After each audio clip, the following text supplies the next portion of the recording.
Dear Appa and Amma, this is my time to give you back. Ananya's Nana Nani Homes, a paradise for senior citizens. திருவான்மையூரில் பணிக்கு சென்றபடிலாம் இப்போ என்னை வந்து வீட்டில் ஒரு 7 மாத காலமாக அடைச்சி வச்சு சித்திரவதை பண்ணாங்க. ஸோ அந்த எஃப்ஐஆர் பற்றி ஃபஸ்ட்டு சொல்லிடுங்க. எம்எல்ஏ அவங்களுடைய son Anto Mathivanan, that is son of Karunanidhi, இதை மென்ஷன் பண்ணியிருக்காங்க. அது வேலை பண்ணுறவங்க கிட்ட என்ன குற்றம் பண்ண முடியும் அப்படிங்கிறது தான் ஃபர்ஸ்ட் கேள்வி. ஆனால் அதில் வந்து வேலை பண்ணுறவங்க வந்து குடும்பம் பண்ணதுக்கான பல எவிடன்சஸை கொடுத்து தான் எஃப்ஐஆர் போட்டிருக்காங்க. ஜென்ரலாக பொதுமக்கள் நினைப்பாங்க, இன்னைக்கு கம்ப்ளைண்ட் கொடுத்தா இன்னைக்கே வந்து எஃப்ஐஆர் போடணும் அப்படிங்கிறது வந்து பொதுமக்களுடைய மனப்பான்மையை விட பாதிக்கப்பட்டவங்க என்ன இன்னைக்கே எஃப்ஐஆர் போடுங்க தான் சொல்லுவாங்க. போலீஸ் வந்து எப்பயுமே வந்து இன்வெஸ்டிகேட் பண்ணாமல் பெரும்பாலான கேஸில் எஃப்ஐஆர் போட மாட்டாங்க. எஃப்ஐஆர் வந்து எம்எல்ஏ ஓட சன்ன்றதுனால தான் டிலே பண்ணாங்க நீங்கள் சொல்லலாம். ஆனால் போலீஸ் வந்து இன்வெஸ்டிகேட் பண்ணாமல் they are answerable for both. அவங்க விக்டிமுக்கும் ஆன்சரபிளாக இருக்கணும். கவர்மெண்ட் சைடு எக்ஸிக்யூட்டிவ் சைடில் அதுவும் எம்எல்ஏவோட சன்னுனாக்கா அடிஷ்னல் கேரக்டர் தான் எஃப்ஐஆர் போட்டாகணும். அந்த மாதிரி இவங்க மேலே தவறுவே இருந்தாலும் இவங்களை இந்த மாதிரி அட்டாக் பண்ணுறதோ இல்லை வந்து இந்த மாதிரி டார்ச்சர் பண்ணுறதோ இருக்கக்கூடாது. அது வந்து அப்சல்யூட்டா அவங்க வந்து வந்திருக்கிறது எது வேலை பண்ணுறதுக்காக வந்திருக்காங்க. அவங்களுக்கு வந்து நீங்கள் உதவி பண்ணுறதுனால காரணம் மட்டுமே நீங்கள் நினச்சதெல்லாம் பண்ண முடியாதுல்ல. எந்த அளவுக்கு அது ஒரு பெரிய குற்றம் இல்லை. இந்த ஸ்பெஷல் டீம் ஃபார்ம் பண்ணது வந்து சிஎம் உடைய ரேப்பிட் அட்டென்ஷன், சிஎம் வந்து ரேப்பிட் ஆக்ஷன் வந்து எடுக்கிறத வந்து நம்ம பார்க்க முடியுது. CM department I think CM வந்து இந்த விஷயத்தை பொறுத்த வரைக்கும் he will not be tolerant, including the government of Tamil Nadu, to ensure that the accused are getting arrested. அதனால அது தனிப்படை அமைச்சிருக்காங்கன்னு நான் நினைக்கிறேன். வணக்கம் சார். வணக்கம் பிரபு. திருவான்மையூரில் பணிக்கு சென்றபடிலாம் இப்போ என்னை வந்து வீட்டில் ஒரு 7 மாத காலமாக அடைச்சி வச்சு சித்திரவதை பண்ணாங்க. ஃபிசிக்கலாகவும் சரி மென்டலாகவும் சரி ரொம்ப டார்ச்சர் பண்ணியிருக்காங்கன்னு சொல்லிட்டு அந்த பெண் புகார் கொடுக்குறாங்க. ஸோ போலீஸாரும் வழக்கு பதிவு பண்ணி இப்போ வந்து அந்த சம்மந்தப்பட்ட தம்பதியினர் யார் வீட்டுக்கு இவங்க வேலைக்கு போனாங்களோ அந்த சம்மந்தப்பட்ட தம்பதியினரை வந்து கைது பண்ணுறதுக்கு 3 தனிப்படை அமைச்சு தமிழ்நாடு போலீஸ் வந்து பெங்களூர் போயிருக்காங்க. ஸோ கிட்டத்தட்ட கைது பண்ணிடுவாங்கன்னு வச்சுக்கோங்க சார். ஆனால் இந்த வழக்குகளை வந்து அந்த போட்ட எஃப்ஐஆருடைய தகவல் வந்து நேற்று தான் வந்து வெளியே வந்துச்சு. அந்த எஃப்ஐஆர் படிக்கும்போது நிறைய அதிர்ச்சிகரமான விஷயங்கள்லாம் அதில் இருக்குது. ஸோ அந்த எஃப்ஐஆர் பற்றி ஃபஸ்ட்டு சொல்லிடுங்க சார். என்ன மாதிரி வழக்குகளில் போட்டிருக்காங்க, என்ன மாதிரியான விஷயங்களை வந்து அதில் மென்ஷன் பண்ணியிருக்காங்க? டெஃபினட்டாக பிரபு. இந்த எஃப்ஐஆர் ஆகப்பட்டது 15/2024. இந்த எஃப்ஐஆர் ஆகப்பட்டது திருவான்மையூர் அந்த இடத்துல நடந்த க்ரைமு. இந்த 15/2024 இந்த எஃப்ஐஆரில் கண்டென்ட்ஸ் எடுத்து பார்த்தீங்கன்னா நம்ம வந்து யார் விக்டிமோ அவங்க பேரை நம்ம சொல்ல முடியாது. பட் இது யார் பேர் குறிப்பிட்டிருக்காங்களோ, யார் குற்றம் செய்தவங்கன்னு பார்த்தீங்கன்னா ஒரு எம்எல்ஏ அவங்களுடைய சன், அவருடைய பேர் தான் இதில் குறிப்பிட்டிருக்கிறதா. Anto Mathivanan, that is son of Karunanidhi, இதை மென்ஷன் பண்ணியிருக்காங்க. இன்ஃபேக்ட் திருவான்மையூரில் அவருடைய அப்பார்ட்மெண்ட் இருக்கிறதாகவும் அவருடைய ஒய்ஃப் மெர்லின் அவங்க 2 பேர் வந்து இந்த அப்பார்ட்மெண்ட்டில் இருக்கும்பொழுது அந்த விக்டிம் ஆகப்பட்டவங்க வந்து யார் வந்து கம்ப்ளைண்ட் கொடுத்துருக்காங்களோ அவங்க வந்து அங்கே வேலை பண்ணதாக சொல்லப்படுது. அப்போ அந்த வேலை பண்ணும் பொழுது இந்த குற்றம் நடந்ததாக சொல்லப்படுது. அது வேலை பண்ணுறவங்க கிட்ட என்ன குற்றம் பண்ண முடியும் அப்படிங்கிறது தான் ஃபர்ஸ்ட் கேள்வி. ஆனால் அதில் வந்து வேலை பண்ணுறவங்க வந்து குடும்பம் பண்ணதுக்கான பல எவிடன்சஸை கொடுத்து தான் எஃப்ஐஆர் போட்டிருக்காங்க. ஜென்ரலாக பிரபு போலீஸ் வந்து எப்பயுமே வந்து இன்வெஸ்டிகேட் பண்ணாமல் பெரும்பாலான கேஸில் எஃப்ஐஆர் போட மாட்டாங்க. ஏதாவது இன்க்ரிமினேட்டிங் மெட்டீரியல் இருக்கணும், இல்லை ஆதாரங்கள் இருந்தால் தான் இவ்வளோ ஸ்ட்ராங் கேஸ் வந்து ஃபைல் பண்ணுவாங்க. எஸ்பெஷலாக வந்து ஒரு எம்எல்ஏவுடைய சன் அப்படின்னும் பொழுது இன்னும் எவ்வளோ கேர் எடுத்து இன்வெஸ்டிகேட் பண்ணியிருப்பாங்க. ஏன்னா நாளைக்கு அவங்களுக்கு எந்த ப்ராப்ளம் ஆகக்கூடாது. நீங்கள் சொல்லலாம் பொலிட்டிஷியனும் எக்ஸிக்யூட்டிவ் இண்டிபெண்டன்ட்டுங்கிறது, பட் அல்டிமேட்டாக ஒரு பொலிட்டிஷியன் சன்னு, அதுவும் செட்டிங் எம்எல்ஏ உடைய சன்னாக இருக்கும் பொழுது அடிக்குவேட் கேர் எடுத்து தான் போலீஸும் வந்து இந்த எஃப்ஐஆரை வந்து கண்டிப்பாக வந்து ஃபைல் பண்ணியிருப்பாங்க.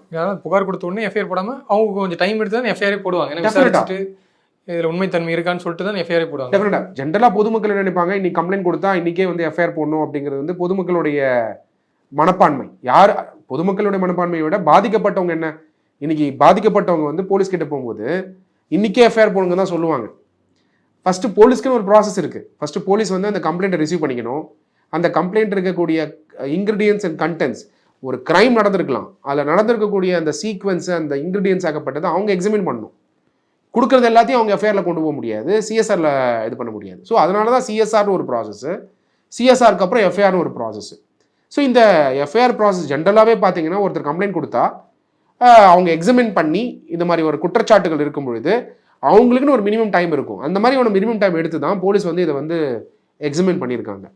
இன்ஃபேக்ட் ஐயோ கூட பார்த்தீங்கன்னாக்க ஹாஸ்பிட்டல் ரெக்கார்ட்ஸ் இதெல்லாம் வந்து கன்சிடர் பண்ணி தான் பண்ணியிருக்காங்க. இன்ஃபேக்ட் காவல் நிலைய ஆய்வாளர் வந்து பார்த்தீங்கன்னா கே ராஜேஸ்வரி அவர்கள், அவங்க தான் வந்து இதை இன்வெஸ்டிகேட் பண்ணியிருக்காங்க. இதை இன்வெஸ்டிகேட் பண்ணும்போது முக்கியமாக செக்ஷன்ஸு எந்தெந்த பிரிவுகளை இந்த கேஸ் ஃபைல் பண்ணியிருக்காங்கன்னா 294B, அப்புறம் 324 ஆஃப் ஐபிசி, 325, 506(1) சப்செக்ஷன் 1 ஐபிசிலையும், section 3 subsection 1R, section 3 subsection 1 subsection 1 clause S of SC ST atrocities act, அதில் வந்தும் இந்த கேஸை வந்து ஃபைல் பண்ணியிருக்காங்க. இந்த prevention of atrocities act, PCR ஆக்ட்னு சொல்லுவோம், அதில் ஃபைல் பண்ணியிருக்காங்க. இதில் ஃபேக்ட்ஸ் ஆஃப் த மேட்டர் என்னென்னா, இப்போ வந்து வீட்டுக்கு போய் வேலை செய்யும்பொழுது இப்போது எப்படி நடந்துகிட்ருக்கு, இந்த கேஸும் கிடையாது, ஜென்ரலாக வீட்டில் போய் வேலை பண்ணுறவங்களை வந்து சோர்ஸ் பண்ணி கொடுக்கக்கூடிய ஏஜென்சிஸ் இருக்காங்க. அதுவும் பெரிய பெரிய பணக்காரங்களுக்கு வந்து ஒர்க் பண்ணுறதுக்கு வந்து தேவைன்னாக்க சோர்ஸ் பண்ணுற ஏஜென்சிஸ் இருக்காங்க. ஏஜென்சிஸ் என்ன பண்ணுறாங்க, இப்போ நான் ரீசெண்ட் டைமில் வந்து ஓகே கொஞ்சம் படிச்சுட்டு இருக்காங்க, அட் த சேம் டைம் வந்து அவங்களுக்கு படிப்பு உதவியும் தேவை, வேலை பண்ணுறதுக்கும் வந்து வீட்டுக்கு தேவை அப்படின்னும் பொழுது அந்த மாதிரி இருக்கக்கூடிய நீட் இருக்கக்கூடியவங்களை வந்து வேலை பண்ணிக்கிட்டே அவங்களுக்கு படிப்பும் தேவையான இது கிடைக்கிற மாதிரி அவங்களும் வந்து ஒரு சோஷியல் நோக்கத்தோடு வந்து செயல்பட்டு இருக்காங்க. அப்படி தான் வந்து இந்த இவங்களோட வீட்டில், அதாவது ஆண்டோ மதிவண்ணன் அவருடைய, அதாவது சன் ஆஃப் கருணாநிதி அவர்கள், அதாவது பல்லாவரம் எம்எல்ஏ, அவருடைய சன் வாங்கப்பட்டவங்க, அது மாதிரி தான் ஒரு ஏஜென்சி வந்து அவங்களை வீட்டு வேலை பண்ணுறதுக்காக கூட்டிகிட்டு வராங்க. இவரும் வந்து பார்த்தீங்கன்னா அவங்களுக்கு ஹெல்ப் பண்ணுறதுக்காக ஒரு 2 lakhs வந்து கொடுத்ததா சொல்லப்படுது. இந்த குற்றம் அது யாரும் டினை பண்ணல, 2 lakhs கொடுத்துருக்காரு அவங்க எஜுகேஷனுக்காக சப்போர்ட் பண்ணுறதுக்காக. 2023 வந்து ஐ திங்க் +2 முடிச்சிருக்காங்கன்னு நினைக்கிறேன். அவங்க எஜுகேஷன் சப்போர்ட் பண்ணுறதுக்காக பணம் கொடுத்துருக்காரு. பட் இதில் கிரைம் என்ன அப்படின்னு பார்த்தீங்கன்னா, அவங்கள திட்டினது, அவங்கள கொடுமைப்படுத்தினது, இதெல்லாம் வந்து கிரைமாக ரிப்போர்ட் ஆயிருக்கு. இப்போ இந்த எஃப்ஐஆரில் இருக்கக்கூடியதை பார்த்தா இந்த மாதிரியும் வந்து வேலை பண்ணுறவங்களை நடத்துவாங்களா அப்படிங்கிறது வந்து ஒரு கேள்வி வருது. ஒரு சின்ன பொண்ணு 18 years தான், 18 years, அதுவும் ஒரு வெளிமின மக்கள், அவங்க வந்து ஒர்க் பண்ண வராங்க. நீங்களே யோசிங்க பிரபு, ஒருத்தங்க வந்து ஒரு ஒர்க் பண்ணிக்கிட்டே படிக்கணும்னு வரவங்க எந்த அளவுக்கு குடும்ப சூழ்நிலையில் கஷ்டப்பட்டு வந்திருப்பாங்க. அவங்கள வந்து இந்த மாதிரி கொடுமைப்படுத்தியிருக்காங்க அப்படிங்கிற அந்த ரிப்போர்ட்டை நம்ம பார்க்கும்பொழுது, அதாவது எஃப்ஐஆர் ரிப்போர்ட், நம்ம எஃப்ஐஆர்ல ரொம்ப டீட்டெயிலாக போட்டிருக்காங்க. என்னன்னா அவங்கள வந்து ட்ரெஸ்லாம் ரிமூவ் பண்ணிட்டு நியூடாக்கி அடிச்சாங்க, ஐ மீன் பிளட் வர வரைக்கும் அடிச்சாங்க. சிங்கில் இருக்க பாத்திரத்தை வந்து அதில் குப்பை போட்டதாக சொல்லிட்டு அவங்க வாயை வச்சு அதை எடு அப்படின்னு சொல்லி டார்ச்சர் பண்ணாங்கன்னு சொல்லிட்டு எஃப்ஐஆர் படிக்கும்போது ஒவ்வொரு லைனுமே கண்டிப்பாக மனசு வந்து இது படிக்கும்போது ரொம்ப பாதிக்குது. ஏன்னா இந்த மாதிரி ஒரு சுச்சுவேஷன் வந்து யாருக்கும் வரக்கூடாது. இந்த மாதிரி வந்திருக்குனாக்கா டெஃபினட்டாக வந்து போலீஸ் வந்து ஆக்ஷன் எடுத்திருக்காங்க. நீங்கள் போலீஸ் பொறுத்த வரைக்கும் பாருங்கள், அவங்க வந்து நீங்கள் எல்லாரும் என்ன சொல்கிறீங்க, ஓகே டிலே பண்ணியிருக்காங்க எஃப்ஐஆர் போடுறதுக்கு, எஃப்ஐஆர் வந்து எம்எல்ஏ ஓட சன்னுன்றதுனால தான் டிலே பண்ணாங்கன்னு நீங்கள் சொல்லலாம். ஆனால் போலீஸ் வந்து இன்வெஸ்டிகேட் பண்ணாமல் they are answerable for both. அவங்க விக்டிமுக்கும் ஆன்சரபிளாக இருக்கணும், அதே மாதிரி வந்து கவர்மெண்ட், அதாவது கவர்மெண்ட் சைடு எக்ஸிக்யூட்டிவ் சைடில், அதுவும் எம்எல்ஏவோட சன்னுனாக்கா அடிஷ்னல் கேரக்டர் தான் எஃப்ஐஆர் போட்டாகணும். Because their position also at stake. அப்படின்னும் பொழுது அவங்க பேலன்ஸ் ஸ்ட்ரைக் பண்ணி தான் ப்ராப்பராக இந்த எஃப்ஐஆர் வந்து இன்வெஸ்டிகேட் பண்ணி போட்டிருப்பாங்கன்றதை வந்து நம்ம அண்டர்ஸ்டாண்ட் பண்ணிக்க முடியுது.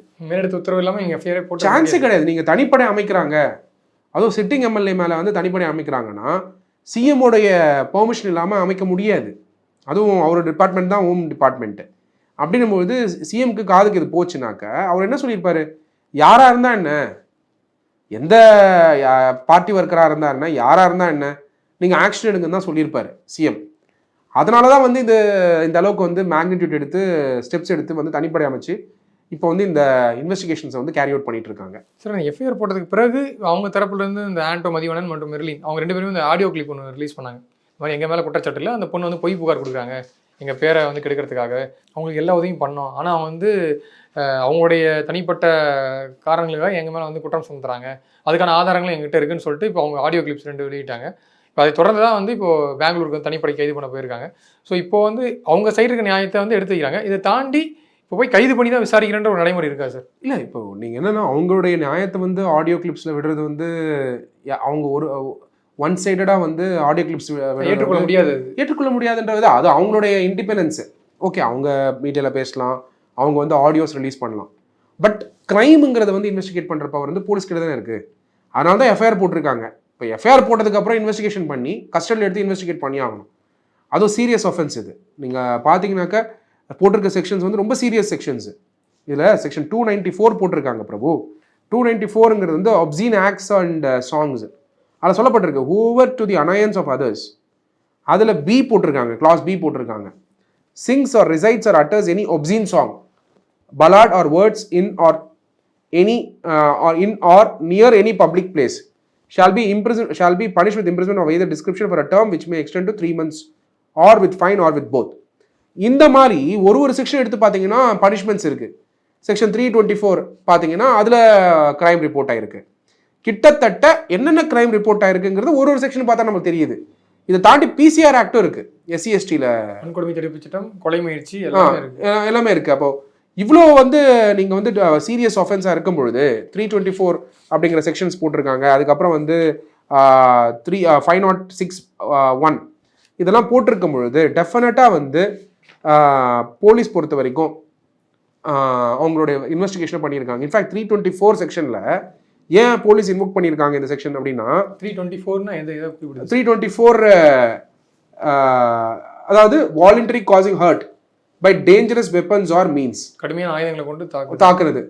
அதுல சொல்லியிருக்கு, whoever except in the case provided for by in section 334 voluntary causes hurt by means of any instrument for shooting, stabbing or cutting or any instrument which used as a weapon of offense is likely to cause death or by means of fire or any heated substance or by means of any poison or any corrosive substance or by means of any explosive substance or by means of any substance which it is deleterious to the human body to inhale, swallow or receive into the blood by means of any animal shall be punished with imprisonment of either description for a term which may extend to 3 years or with fine or with both. பிரபு, இது ரொம்ப serious section. இந்த section invoke பண்ற அளவுக்கு ஒரு கொடுமைப்படுத்திருக்கிறதுக்கான வாய்ப்புகள் கூட இருந்தது அதில் சொல்லியிருக்கக்கூடியது அவர் முழுமையாக கூட டினை பண்ணலாம், யார் த்ரூ ஆடியோ கிளிப்ஸு. பட்டு ஒரு பாசிபிலிட்டி இருந்தால் கூட வேலை பண்ணுறவங்க மேலே டெஃபினட்டாக இது ப்ரொடெக்ட் பண்ணி தானே ஆகணும்.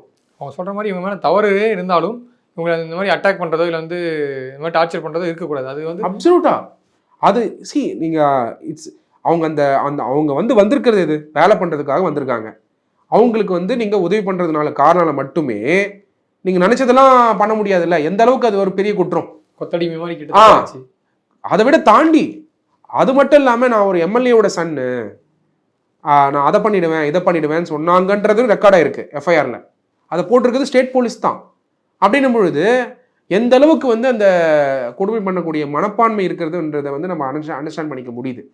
அதனால் விக்டிம் விக்டிம் கம்ப்ளைண்ட் கொடுத்து இப்போ அக்யூஸ் ஆக்கியிருக்காங்க. இப்போ இன்வெஸ்டிகேஷன் கண்டிப்பாக பண்ணி அவங்க எந்த மாதிரியான கொடுமைகள் அவங்க அனுபவிச்சிருக்காங்கன்றதை கண்டிப்பாக நீதி கிடைக்கணும் இந்த மேட்டர்லன்றது நம்ம புரிஞ்சிக்க முடியுது. At the same time Tamil Nadu கவர்மெண்ட்டும் இண்டிபெண்ட்டாக அதை இன்வெஸ்டிகேட் பண்ணுறது அப்ரிஷியேட்டட். காரணம் என்ன, சிட்டிங் எம்எல்ஏவோட சன் மேலே எஃப்ஐஆர் போட்டு அதை இன்வெஸ்டிகேட் பண்ணி தனிப்படை அமைச்சு உடனே ஆக்ஷன் எடுக்கிற ஸ்டெப் எடுத்திருக்காங்க இல்லையா, அது ஹேட்ஸ் ஆஃப். செகண்ட் சோஷியல் மீடியாவுடைய இன்ஃப்ளூயன்ஸ் காரணம் என்னன்னு எல்லாரும் பேச ஆரம்பித்தாங்க இந்த இஷ்யூ பற்றி. இன்ஃபேக்ட் குஷ்பு மேம் பார்த்தீங்கன்னாக்கா உமன்ஸ் கமிஷன்லேருந்து அவங்க ட்வீட் பண்ணியிருந்தாங்க, இந்த மாதிரி வன்கொடுமை நடந்திருக்கு, இந்த மாதிரி சிட்டிங் எம்எல்ஏவோட சன் இந்த மாதிரி பண்ணியிருக்காருன்னு. பட் அஃப்கோர்ஸ் எம்எல்ஏவும் நீங்கள் அதுக்கு ப்ளேம் பண்ண முடியாது. காரணம் என்ன, அவர் பிஸியில் இருக்கார், அவரோட சன் வேறு இடத்துல இருக்கலாம். ஸோ அதனால் எம்எல்ஏவோட சன் பண்ணுறதுனால எம்எல்ஏ ப்ளேம் பண்ணப்படலான்றது எந்த விதத்தில் ரைட்டும் கிடையாது. அதனால் அவருக்கு இந்த கிரைமில் சம்மந்தம் இருக்கா அப்படிங்கிறத பார்க்கணும். அப்படி கிடையாது. நம்மளுக்கு ஆப்போசிஷன் பார்ட்டி என்ன சொல்லிட்டு இருக்காங்கன்னா, எஃப்ஐஆர் போட்டாச்சு, நீங்கள் இன்னும் அரெஸ்ட் பண்ண வச்சுருக்கீங்க, நீங்கள் ஸ்பெஷல் டீம் போட்டு அரெஸ்ட் பண்ண போயிருக்காங்க, ஆனாலும் இதில் இந்த கைது நடவடிக்கைகள் தாமதமாக்கப்படுது திட்டமிட்டு. ஸோ இதெல்லாம் ரூலிங் பார்ட்டியாக இருக்கனால தான் இந்த ப்ராசஸ். ஏன்னா அது அவங்க ஆடியோ கிளிப் வெளியிடுறாங்க. ஸோ அந்தளவுக்கு அவங்களுக்கு டைம் ஸ்பேஸ் கிடைக்குது. ஸோ இது திட்டமிட்டே தாமதமாக்கப்படுதுன்னு ஒரு குற்றச்சாட்டு வைக்கிறாங்க. இல்லை, எனக்கு தெரிஞ்சு அது இருக்குமான்னு எனக்கு டவுட்டு தான். ஏன்னா எஃப்ஐஆர் ஒன்ஸ் போட வைக்கும் பொழுதே there's a power of the police to arrest. அவங்க பெயில்ஸ் போடுறது அவங்களுடைய ரைட். யாருது, விக்டிம், அதாவது அக்யூஸ்டோட ரைட்டு. விக்டிம் கம்ப்ளைண்ட் கொடுக்குறாங்க, எஃப்ஐஆர் உடனே போட்டாச்சு. எஃப்ஐஆர் போட்டு இதுக்கான ஸ்டெப்பை கவர்மெண்ட் எடுக்கிறாங்க, தனிப்படை அமைக்கிறாங்க.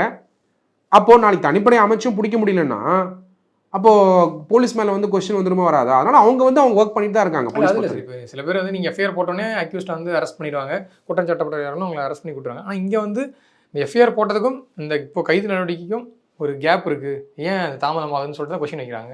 இப்போ தாமதம் தான். இப்போ அவங்க கூட பார்த்தீங்கன்னா அப்ஸ்காண்ட் இருக்காங்கன்னு வச்சுக்கோங்க, அவங்கள போய் கண்டுபிடிக்கணும்னா அதுக்குன்னு ஒரு ப்ராசஸ் ஆஃப் லா இருக்குது, அதுக்குன்னு ஒரு சிஸ்டம் இருக்குது. Police is taking their efforts. I am not saying delay இல்லைன்னு கிடையாது. டிலே ஆயிருக்கு. பட் டெஃபினட்டாக போலீஸ் வந்து அதுவும் தனிப்படையாக வந்து எம்எல்ஏ சன் அந்த ரீசனுக்காக தான் நான் அது அது கண்டிப்பாக சொல்ல தான் செய்வாங்க. என்னன்னா பிரபு, பப்ளிக் ஆஃபீஸ்னு ஆக்குபை பண்ணியாச்சு இப்போ இருக்க சூழ்நிலையில். இன்னைக்கு வந்து லெஜிஸ்லேட்டராக இருந்தாலும் சரி, இல்லை எக்ஸிக்யூட்டிவாக டிபார்ட்மெண்ட்டில் கவர்மெண்ட் டிபார்ட்மெண்ட்டில் ஒர்க் பண்ணாலும் சரி, பவருக்கு இருந்த காரணத்தினால அது வந்து அரகன்ஸாக மாறக்கூடாது. இது ஃபிலாசபி கிடையாது, இட்ஸ் அ நோன் ஃபேக்ட். இன்னைக்கு பப்ளிக் லைஃப்பில் இருந்துட்டா நீங்கள் வந்து 24/7 யூ ஆர் இன் என்ன சொல்கிறது, உங்கள் மேலே ஒரு ஃபோக்கஸ் இருந்துட்டு தான் இருக்கும், மானிட்டர் பண்ணிட்டு தான் இருக்கும். இப்போ எம்எல்ஏ தவறு பண்ணாரா பண்ணலையாங்கிறது செகண்டரி. அவர் அந்த மாதிரி இன்வால்வ் ஆக கூட வாய்ப்பு கிடையாது. எஃப்ஐஆர்லையும் அவர் பேர் இல்லை. அவரோட சன் பண்ணுற தவறுக்கும் டெஃபினட்டாக வந்து அவர் எம்எல்ஏ வந்து பதில் சொல்ல வேண்டிய கட்டாயத்தில் இருக்காரு.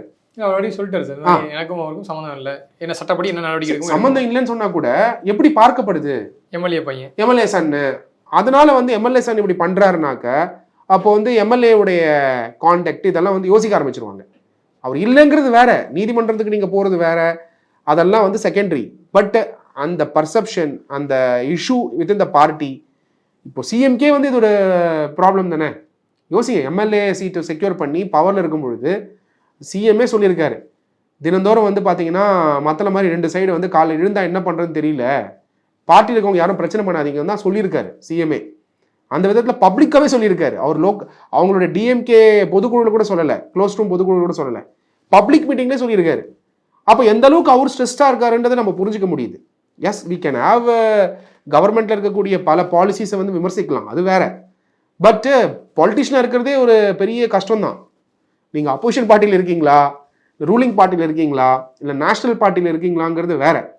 பட் பார்ட்டியில் இருந்தாலே 24/7 வந்து இன்னைக்கு அலர்ட்டாக இருக்க வேண்டிய கட்டாயத்தில் இருக்காங்க. ஒரு சைடு மக்கள்கிட்ட நற்பெயர் வாங்கணும், பார்ட்டிக்குள்ள நல்ல பேர் இருக்கணும், பார்ட்டிக்குள்ள வந்து காம்பிடென்ட் பர்சன் வந்தால் அவருக்கு பொசிஷன் கிடைக்க வாய்ப்பு இருக்கு. இந்த மாதிரி 4-5 இஷ்யூஸ் ரிப்போர்ட் ஆகும் பொழுது பேர் போயிடும். அப்போது மேல் தலைமை வந்து ஒருத்தரால பேர் இழக்கிறாங்க, கவர்மெண்ட்டே பேர் இழக்குது, ஸ்டெப் எடுக்கலன்னு பேர் வந்தால் அதை ரிவர்ஸ் பண்ணுறதுக்காக பல ஸ்டெப் எடுக்க வேண்டியது இருக்குது. இதே மாதிரியான ஒரு கமெண்ட் வந்து பார்த்தீங்கன்னா நரேந்திர மோடி அவர்கள் பார்லிமெண்ட்டில் வந்து 2019 எலெக்ஷன் வின் பண்ணிட்டு சென்ட்ரல் ஹால் ஆஃப் த பார்லிமெண்ட்டில் சொல்கிறாரு, பார்ட்டி பீப்புள் வந்து தயவு செஞ்சு வந்து உங்கள் ஒர்க்கை பண்ணுங்க, உங்களுக்கு இஷ்டத்துக்கு பேசாதீங்க அப்படின்னு he has made a point to the even the party workers. காரணம் என்ன, எது பேசினாலுமே தலைமைக்கு வந்து அது வந்து ப்ராப்ளம் ஆகுது. அதை ரிவர்ஸ் பண்ணுறதுக்காக பல ஸ்டெப்ஸ் எடுக்க வேண்டிய கட்டாயத்தில் வந்து ஒரு பார்ட்டி லீடர்ஸும் இருக்காங்க. It's not about ruling party, it's not about opposition party. But இந்த கேஸ் ஆகப்படுறது ரொம்ப சென்சிட்டிவ். அதுவும் SC/ST அட்ராசிட்டிஸ் ஆக்டில் ஒரு செக்ஷன் போடுற அளவுக்கு வந்து ஒரு விஷயம் பண்ணியிருக்காரு ஒரு எம்எல்ஏட சன்னுன்னா, அப்போ வந்து கண்டிப்பாக வந்து law has to take its own course to ensure that the justice is delivered to the victim. அதனால எம்எல்ஏ வந்து இன்ஃபேக்ட் எம்எல்ஏவே ஸ்டெப் எடுத்து இதுக்கு கோஆப்ரேட் பண்ணி தான் ஆகணும் அப்படிங்கிறத நம்ம பார்க்க முடியுது. ஸ்பெஷல் டீம்ங்கிறது வந்து மற்ற அளவுக்குலாம் ஒரு டீம் ஸ்டேஷன்லேருந்து போலீஸார் போய் அரெஸ்ட் பண்ணுறாங்க. இந்த ஸ்பெஷல் டீம் ஃபார்ம் பண்ணிடுறது வந்து எந்த அளவுக்கு இம்பார்ட்டன்ட் காட்டுது சார். நம்ம இமீடியட்டாக அரெஸ்ட் பண்ணுன்ற அந்த ப்ராசஸ்க்காக தான் பண்ணியிருக்கேன். இல்லை, இந்த ஸ்பெஷல் டீம் ஃபார்ம் பண்ணது வந்து சிஎம்முடைய ரேப்பிட் அட்டென்ஷன், சிஎம் வந்து ரேப்பிட் ஆக்ஷன் வந்து எடுக்கிறத வந்து நம்ம பார்க்க முடியுது. சிஎம்மோட டிபார்ட்மெண்ட் அண்ட் சிஎம்மோட கன்சர்ன் வந்து கண்டிப்பாக இருக்கும். ஏன்னா அவர் ஒரே வார்த்தை தான் சொல்லியிருப்பாரு. என்ன சொல்லியிருப்பாரு, யாராக இருந்தாலும் அரெஸ்ட் பண்ணி. இப்போது போலீஸ் டிபார்ட்மெண்ட் போய் சொல்கிறாங்க இந்த மாதிரி இருக்குங்க, ஒரு சிட்டிங் எம்எல்ஏ வந்து கண்டிப்பாக சொல்லுவாங்க, சிட்டிங் எம்எல்ஏ வந்து இந்த மாதிரி அவரோட சன் வந்து வேற இடத்துல வீட்டில் தான் இருக்காரு, ஆனால் கருணாநிதி சார் வந்து இங்கே இருக்காங்க பல்லாவரத்தில், ஆனாலும் வந்து இந்த மாதிரி இஷ்யூ நடந்திருக்குன்னா சிஎம் என்ன சொல்லுவார்னு நினைக்கிறீங்க? டெஃபினட்டாக யாராக இருந்தாலும் நீங்கள் ஸ்டெப் எடுங்க, ஏன்னா நற்பெயர் வந்து போயிடும். அது ஒன்று. ரெண்டாவது, விக்டிம்க்கு டெஃபினட்டாக வந்து ஜஸ்டிஸ் கொடுத்து தானே ஆகணும். அப்போது அவர் வந்து அந்த டெஃபினட்டாக வந்து அவருடைய கன்சென்ட் இல்லாமல் வந்து இந்த முயற்சி வந்து போலீஸ் எடுத்துருக்க மாட்டாங்க. அதாவது தனிப்படை அமைக்கிறது, அதுக்கப்புறம் வந்து ஃபாஸ்ட்டாக வந்து ரேப்பிட் ஆக்ஷன் இந்த இஷ்யூவில் வந்து எடுக்கிறது. ஐ திங்க் சிஎம் வந்து இந்த விஷயத்தை பொறுத்த வரைக்கும் he will not be tolerant. ஏன்னா I can see from his spirit of his working. ஏன்னா அவரை பொறுத்த வரைக்கும் இது வந்து ஆட்சிக்கே வந்து ஒரு பெரிய கொஸ்டின் மார்க்காக வந்துடக்கூடாது. நீங்கள் நீட் இஷ்யூவே கூட திராவிட முன்னேற்ற கழகம் யாரை வச்சு இது வரைக்கும் பேசிகிட்டு இருக்காங்க? அனிதாங்கிற அந்த குழந்தை வந்து அந்த நீட் எக்ஸாம்னால இறந்துட்டாங்க அப்படிங்கிற அந்த பாயிண்ட் வச்சு தான் இது வரைக்கும் வந்து மக்கள்கிட்ட விழிப்புணர்வு உருவாக்கிட்டு இருக்காங்க. அது வந்து நீங்கள் நீட் ஏற்றுக்கிறியாங்கிற செகண்டரி. பாதிப்பு அப்படின்னு ஒன்று இருக்கிறது வந்து ஈஸி கிடையாது. அந்த பாதிப்படைஞ்சவங்களுக்கு ஜஸ்டிஸ் கண்டிப்பாக கிடைச்சி தான் ஆகணும். அதனால வந்து இப்போது இந்த எஃப்ஐஆர் போடுறது ஆகப்பட்டது எம்எல்ஏ சன்னாக இருந்தாலும் எஃப்ஐஆர் போட்டாங்க பார்த்தீங்களா தமிழ்நாடு கவர்மெண்ட் அப்படின்னு பேச ஆரம்பிச்சிருக்காங்க. அதுக்கான ஸ்டெப் எடுத்திருக்காங்க. நாளைக்கு அரெஸ்ட் பண்ணிட்டாங்கன்னு வச்சுக்கோங்க, அடுத்த நற்பெயர் வந்து கவர்மெண்ட்டுக்கு வரதான் போகுது. அதனால் விமர்சனங்கள் வந்து இருக்க தான் செய்யும். அவங்களுடைய ரைட்ஸ் இருக்குல்ல. இப்போது ஒருத்தர் அக்யூஸ்ட் ஆகிறதுனால அவங்க என்ன ரைட்ஸ் இருக்குது பிரபு? அவங்க என்ன பண்ணுவாங்க? ஆன்டிசிபேட்டரி பெயில் மூவ் பண்ணுவாங்க. அவங்க அப்ஸ்கான்ல இருக்கலாம், ஆன்டிசிபேட்டரி பெயில் ஹியரிங் வரலாம், நீதிமன்றங்களுக்கு வந்து பெயில் பெட்டிஷன்ஸ் போடுவாங்க, அப்புறம் நீதிமன்றம் டிசைட் பண்ணுவாங்க. ஸோ இது எல்லாமே வந்து இது ப்ராசஸ் ஆஃப் லா. இந்த ப்ராசஸ் ஆஃப் லாவில் எங்கேயுமே வந்து விமர்சனங்களுக்கு இடம் கிடையாது. இப்போ பாதிக்கப்பட்டவங்களுக்கு விக்டிம் இருக்காங்க சார், இப்போ அவங்களுக்கு எந்த மாதிரியான ரெமெடி வந்து இதில் கிடைக்கும் சார்? இல்லை, பாதிக்கப்பட்ட விக்டிம் வந்து இந்த கம்ப்ளைண்ட் கொடுத்துருக்காங்க. Justice is getting that people punished. அவங்க பண்ணது ஃபேக்ட் அப்படின்னாக்கா, based on the facts of this case, டெஃபினட்டாக punishment has to be rendered. இது வந்து உடனே கிடைக்காதுல்ல, இது அகெயின் ப்ராசஸ் ஆஃப் லா தான். நீதிமன்றத்துக்கு போகணும், மெஜிஸ்ட்ரேட்டுக்கு போகணும், பெயில் அப்ளை பண்ணுவாங்க. அவங்க வந்து இப்போ ஃபர்ஸ்ட் போலீஸ் வந்து கஸ்டடி எடுக்கிறாங்க. என்னன்னா பிரபு, கஸ்டடி எடுத்ததுக்கப்புறம் 15 days வந்து போலீஸ் கஸ்டடி அலவுடு. அதுக்கப்புறம் பெயில் கிடைக்கிறதுக்கு வந்து எப்போ கிடைக்கும் என்னன்றது power of the court to decide. இது எல்லாமே டியூ ப்ராசஸ் ஆஃப் லா. இதுக்கப்புறம் வந்து பார்த்தீங்கன்னா சார்ஜஸ் ஃப்ரேம் பண்ணும். எஃப்ஐஆர் போட்டதுக்கப்புறம் அரெஸ்ட் ஆகி கஸ்டடியில் இருந்து பெயில் கிடைச்சதுக்கப்புறம், இல்லை பெயில் கிடைக்க முன்னாடி சார்ஜ் ஷீட் போட்டால் இஸ் அக்யூஸ்ட் அண்டர் ட்ரையல், அதுக்கப்புறம் பெயில் கிடைக்கிறதா, இல்லை ட்ரையல் நடத்துறதா, ட்ரையல் எத்தனை வருஷம் ஆகும், இதெல்லாம் வந்து டியூ ப்ராசஸ் ஆஃப் லா. என்ன பண்ணணும்? ஒரு கிரைம் வந்த உடனே அது எஃப்ஐஆர் போட்டிருக்காங்களா? எஸ் போட்டிருக்காங்க. கரெக்டான செக்ஷன்ஸ் போட்டிருக்காங்களா? செக்ஷன்ஸ் வந்து அப்ரோப்ரியேட்டாக போட்டிருக்காங்க. அந்த கிரைம்க்கு ஏற்ற மாதிரியான செக்ஷன்ஸ் போட்டிருக்காங்க. அந்த content of the crime with the section number match ஆகுதான்னு பார்க்கும்பொழுது டெஃபினட்டாக அதை சொல்லியிருக்கக்கூடிய ஃபேக்ட்ஸும் போட்டிருக்க செக்ஷன்ஸும் மேட்ச் ஆகுது. இப்போ police has taken a right action. Police has taken a absolute action to ensure that இந்த இது வந்து ஜஸ்டிஸ்க்கு கொண்டு வரதுக்கான எல்லா ஸ்டெப்பும் எடுத்திருக்காங்க. அதே மாதிரி ஹோம் டிபார்ட்மெண்ட் சிஎம் கீழே இருந்தால் கூட, செட்டிங் எம்எல்ஏவோட சன்னாக இருந்தாலும் police has done their duty அப்படின்னும்போது தெர் இஸ் நோ பயஸ் அப்படிங்கிறதுனால பார்க்க முடியுது. Maybe arrest is delayed because அவங்க 2 பேர் அப்ஸ்கான்ல இருக்கிறதுக்கான வாய்ப்புகள் இருக்குது. பட் ஐ திங்க் வரக்கூடிய நாட்களில் அதுவும் வந்து போலீஸ் தனிப்பட அமைச்சிருக்கிறதுனால அவங்க வந்து வரக்கூடிய நாட்களில் they will be brought to light. And for a victim whoever is given this complaint, அவங்களுக்கு வந்து ஜஸ்டிஸ் வந்து டெலிவர் பண்ணணும். ஏன்னா இந்த மாதிரியான நடத்தக்கூடிய விஷயம் வந்து தவறு. இன்றைக்கி நம்ம வந்து இந்தியா வந்து உலக நாடுகளில் கம்பேர் பண்ணுறோம். இன்டர்நேஷ்னல் லேபர் ஆர்கனைசேஷன் கொடுத்துருக்க கைட்லைன்ஸ் ஃபாலோ பண்ணுன்ற அளவுக்கு வந்துக்கிட்டு இருக்கோம்.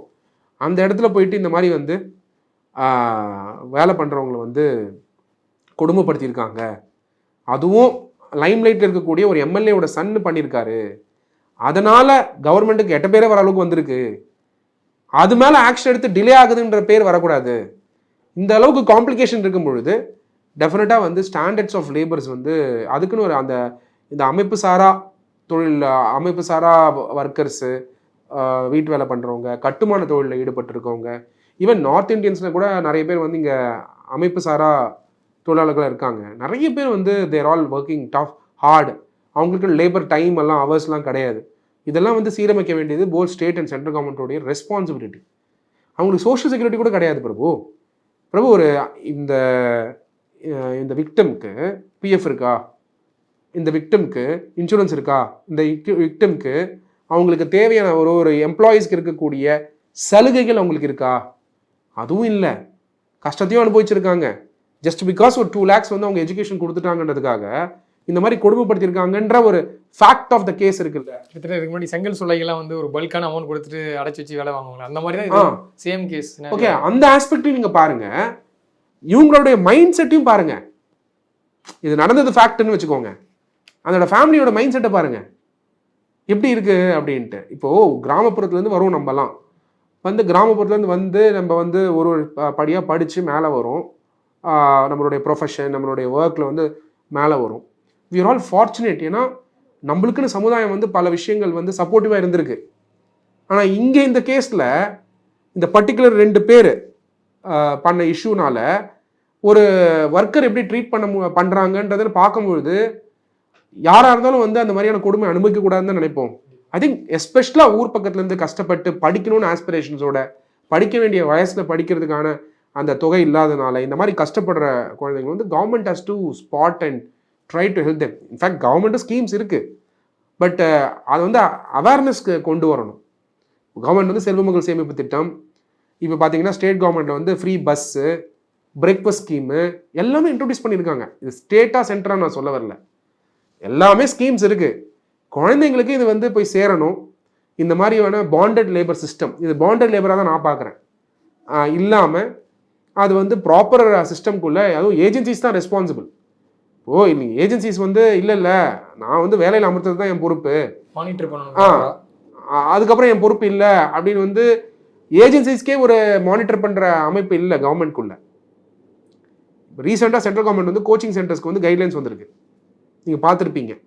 அந்த கோச்சிங் சென்டர் கைட்லைன்ஸில் வந்து நிறைய சொல்கிறாங்க.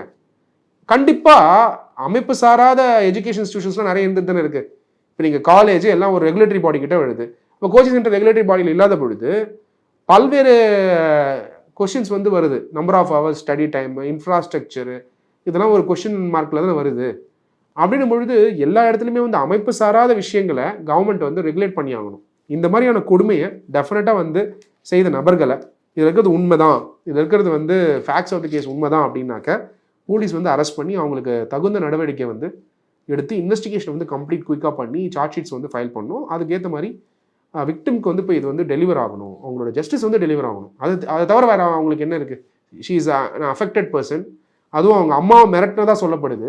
அந்த அம்மாவோடைய மனநிலை என்ன இருந்திருக்கும், இந்த குழந்தையோட மனநிலை என்ன இருந்திருக்கும், அந்த மனநிலையில் வந்து எப்படி வேலை பண்ணுறது, இவன் கொடுத்த வேலையை கூட, அப்படின்ற ஒரு கேள்வி இருக்கா இல்லையா? ஸோ அதனால் வந்து ஐ திங்க் இந்த மாதிரி விளிம்பின மக்களுக்கு வந்து பெரிய ப்ரொடெக்ஷன் வந்து கவர்மெண்ட் கொடுக்கணும். அண்ட் பட் திஸ் கேஸ் பொறுத்த வரைக்கும் I think government has taken the right action and I think everybody is helping out in this matter, including the government of Tamil Nadu to ensure that the accused are getting arrest. அதனால அது தனிப்படை அமைச்சிருக்காங்கன்னு நான் நினைக்கிறேன். But இது மாதிரி ஃபியூச்சரில் நடக்காமல் இருக்கணும் அப்படிங்கிறதையும் நம்ம வந்து டெஃபினட்டாக வேண்டுகோளாக வைக்கணும். அவங்களுக்குன்னு ஒரு அவேர்னஸ் ப்ரோக்ராம்ஸ் அதெல்லாம் இருக்கணும் அப்படின்றது என்னோட பாயிண்ட். இப்போ சார் நேரம் ஒதுக்கி இந்த கேஸை பற்றி பல டீட்டெயில்ஸ் ஷேர் பண்ணிங்க. நேரத்துக்கு ரொம்ப நன்றி சார். நன்றி பிரபு. Dear Appa and Amma, this is my time to give you back. Ananya's Nana Nani Homes, a paradise for senior citizens.